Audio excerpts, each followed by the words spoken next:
இன்றே டவுன்லோட் செய்து உங்கள் ஃபேவரட் ஷோக்களை என்ஜாய் பண்ணுங்க. இங்க பாரு, இவ பண்ண தப்புக்கு கண்டிப்பா தண்டனை கிடைக்கும். அதான் கோர்ட்லயே சொல்லிட்டாங்களே. மச்சான் என்ன சொல்றீங்க? ஓ, நீங்க ஜட்ஜ்மெண்ட் அப்ப அங்க இல்லையோ? இவள போலீஸ்ல ஒப்படைச்சிட்டு நம்ம வேலையை பார்த்துட்டு போவோம். சரி மாறா, இவளை இப்ப போலீஸ்ல ஒப்படைச்சிடலாம். என்ன ஆகும்? ஜெயிலுக்கு அனுப்புவாங்க. எத்தனை வருஷம்? ஒரு 10 வருஷம், 12 வருஷம்னு வச்சுக்க. 12 வருஷம் இவளை ஜெயில போடுறாங்கன்னு வச்சுக்க. இவ என்ன அந்த தண்டனையை முழுசா அனுபவிப்பான்னு நினைக்கிறியா? ஆஹா, கண்டிப்பா ஏதாவது ஒரு குறுக்கு வழியை யூஸ் பண்ணி வெளியே வந்துருவா. மறுபடியும் பழி வாங்குறேன்னு வந்து நிப்பா. இவளெல்லாம் விடவே கூடாதுடா. பாடி இவ ஒருத்தி.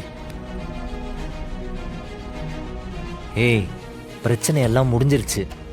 சொத்தும் நம்ம கைக்கு வந்துருச்சு.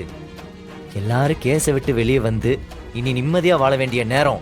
இவளை இங்க வச்சுட்டு நம்மளே நமக்கு எமனை கூப்பிட்டுக்க வேண்டாம். இவ ஏழ்றையா இருந்தாலும் எப்பேற்பட்ட கொலகாரியா இருந்தாலும் இவளை நம்ம ஏதாவது பண்ணோன்னு வச்சுக்கோ, அதுக்கு நம்மளும் சேர்ந்து ஜெயிலுக்கு போற மாதிரி இருக்கும். அப்போ எங்க அண்ணன் சாவுக்கு என்ன பதிலு?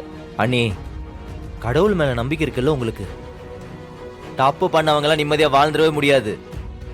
இவளை ஒழுங்கா போலீஸ்ல ஒப்படைச்சிட்டு தண்டனையை வாங்கி கொடுத்துட்டோம்னு வச்சுக்கோங்க, அதுக்கப்புறம் எல்லாம் இவளால் நிம்மதியா வாழ முடியாது. நீ தப்பு பண்ற எல்லாரையும் கொல்லணும்னா இங்க 3/4 பேர் போனமா தான் சுத்தணும்.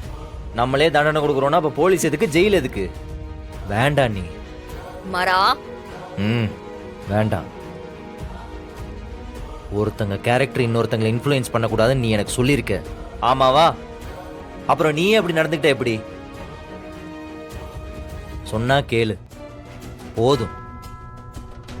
இவளை இங்கேயே விட்டு போவோம், போலீஸ் வந்து புடிச்சிரும். ஐயோ மச்சான், நீங்க முதல்ல தயவு செஞ்சு இங்க இருந்து கிளம்புங்க. டேய், இவளை சும்மா விட்டு போக சொல்றியாடா? பின்ன இவளை அடிச்சு மூஞ்சி முகரையெல்லாம் பேத்திருக்கீங்க.